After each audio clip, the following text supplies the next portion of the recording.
गोंदिया जिल्ह्याच्या सालेकसा तालुक्यातील रोंढा नाल्याजवळ सालेकसा पोलिसांनी गस्तीदरम्यान मोठी कारवाई करत पांढऱ्या रंगाच्या पिकअप वाहनातून सुगंधित हुक्का तंबाखूचा सुमारे 8,50,000 रुपयांचा साठा जप्त केला।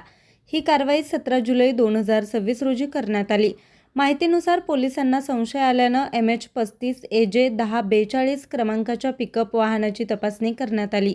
तपासणी दरम्यान वाहनामध्ये मोठ्या पोत्यांमध्ये भरलेले RK सुपर प्रीमियम क्वालिटी व MD7 सुपर प्रीमियम क्वालिटी हुक्का संबंधित तंबाखूचे हजारो पॅकेट आढळून आले।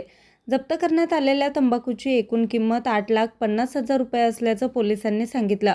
या प्रकरणी पिकअप चालक महेश सुशील नेवारे वय वर्ष 41 राहणार बहेला तालुका लांजी जिल्हा बालाघाट मध्य प्रदेश, त्याचबरोबर जगदीश लहुलाल भोयर वय वर्ष 38 राहणार अंधिया टोला तालुका लांजी जिल्हा बालाघाट मध्य प्रदेश यांच्या विरुद्ध अन्न सुरक्षा व मानके कायदा 2006 अंतर्गत गुन्हा नोंद करण्यात आलाय। ही कारवाई पोलीस निरीक्षक रवी नागोसे यांच्या मार्गदर्शनाखाली पोलीस हवालदार तुरकर, पोलीस नाईक कांसकर तसेच पोलीस शिपाई वेदक व बैस यांनी संयुक्तरित्या पार पाडली।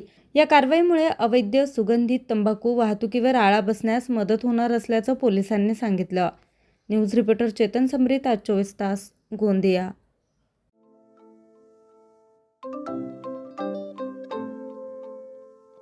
नवनवीन आणि ताज्या घडामोडींसाठी आज 24 तास सबस्क्राईब करा। त्याचबरोबर बेल आयकॉनवर क्लिक करा आणि मिळवा आमच्या बातम्यांच्या नोटिफिकेशन्स। तसेच आज 24 तासची प्रत्येक बातमी आपल्याला कशी वाटली हे कळवा, लाईक करून, कमेंट करून आणि आमच्या बातम्या शेअर सुद्धा करा।